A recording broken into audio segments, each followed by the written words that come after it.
Hi, my name is Biehn. I'm making this video while I'm a senior at Shawnee High School. I'm about to share with you the most intimate details of my personal story.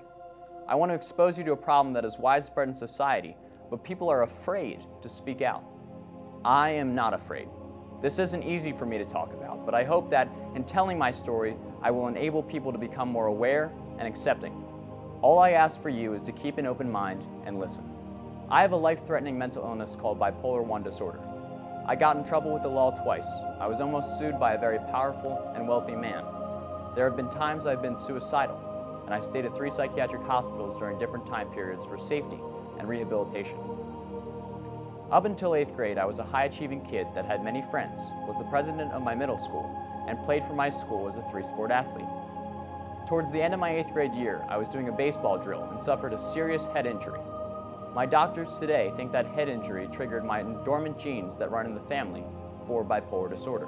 The summer going into my freshman year of high school, so many unexpected changes started happening. I was more energized than ever. I didn't feel the need to sleep much, and I started doing uncharacteristic things that got me into trouble. Previously, I'd always been a kid with a positive reputation, and parents would be encouraged to hear their children were spending time with me because I was viewed as a good influence. But that summer, everything seemed to spiral out of control. I found myself sneaking out of my shore house and climbing out of my bedroom window to explore the beach and beyond at night. I broke curfew. I trespassed on people's property and even had the police visit my house twice that summer. That same summer, the owner of a multi-million-dollar gated bayfront mansion almost pressed charges against me because I snuck on his property some nights, swam in his pool, explored his dock, and played basketball and tennis on his personal courts. I said and did things that weren't like my normal self. These odd occurrences continued into my first couple weeks of my freshman year. I went into Shawnee High School like I owned the place from day one. I was out of control. I would make comments in class that would disrupt the teacher and all of the students. I would walk around to random lunch tables and tell people lies just to get attention. I failed my initial test because I was too unstable to even concentrate and study. My parents were concerned from all my erratic behavior and took me to see a psychiatrist. It was then I was diagnosed with bipolar I disorder, taken immediately to the emergency room, and transferred the next day to a psychiatric hospital. I was put on medication there and learned throughout the summer and beginning of high school I had experienced my manic stage. Once I got back to school, my behavior was stable, and I felt like my normal self from 8th grade, but my actions and words came back to haunt me. I was bullied my entire freshman year for my obnoxious first impression, which was when I was manic and everything was beyond my control, and I was forced to switch out of some classes. Bipolar I disorder is characterized by 2 mood episodes. During a manic episode, your mood becomes escalated and your entire perspective changes. You feel like you're on the top of the world. You sleep much less. Your thoughts race at 1,000,000 miles in a minute, and you have grandiose ideas. When I was in a manic episode over the summer, I got into trouble with the law because my judgment was impaired, and the mania seemed to take control over my reasoning and morals. Being manic is far from being normal. The other mood spectrum that I experience, along with others with bipolar I disorder, is the major depressive episode. During a major depressive episode, the world seems to change from color to black and white. You feel sad and empty. You lose interest in pleasure. Your energy is gone. You can't concentrate. You feel vulnerable, and you think you're worthless. Sometimes you feel like you want to die. Since freshman year, I've been able to get my life back on track for the most part and was stable at the end of my freshman year until the end of my junior year. My medication was working well and I was able to be the high-functioning individual I was used to being my entire life. I was elected president of my class. I hosted my own television show called The World Around Us on Shawnee TV. I started a charity organization called Biehn Team. I organized a bipartisan political group for young Americans called Youth for Truth, along with many other things. I made the mark at Shawnee High School that I wanted to make. At the end of my junior year, though, I almost died.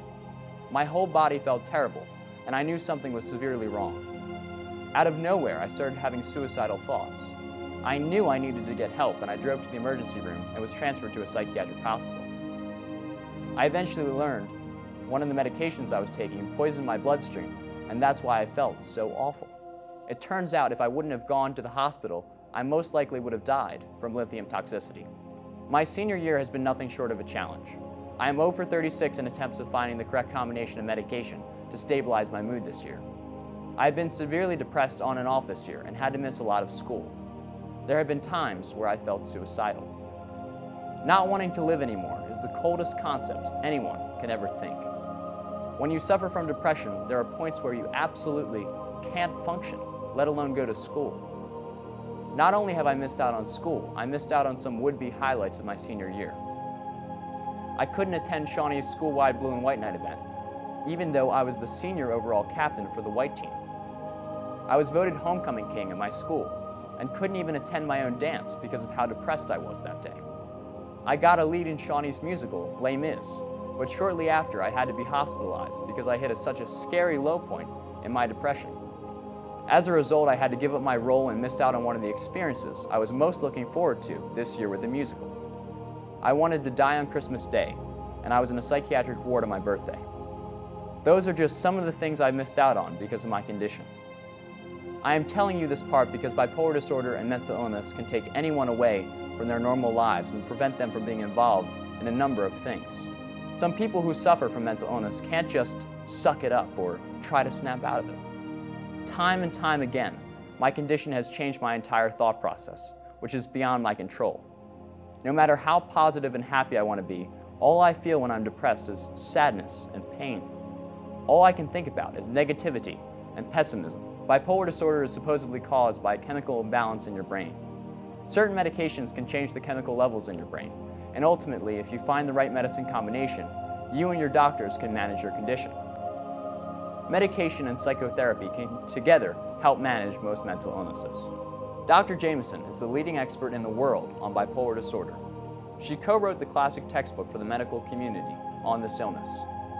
Once she became such a prominent expert in the field, she shocked many doctors by announcing she too had bipolar disorder.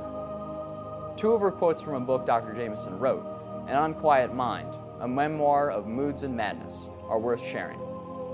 Here is a quote on mania. There is a particular kind of pain, elation, loneliness, and terror involved in this kind of madness. When you're high, it's tremendous. The ideas and feelings are fast and frequent, like shooting stars, and you follow them until you find better and brighter ones.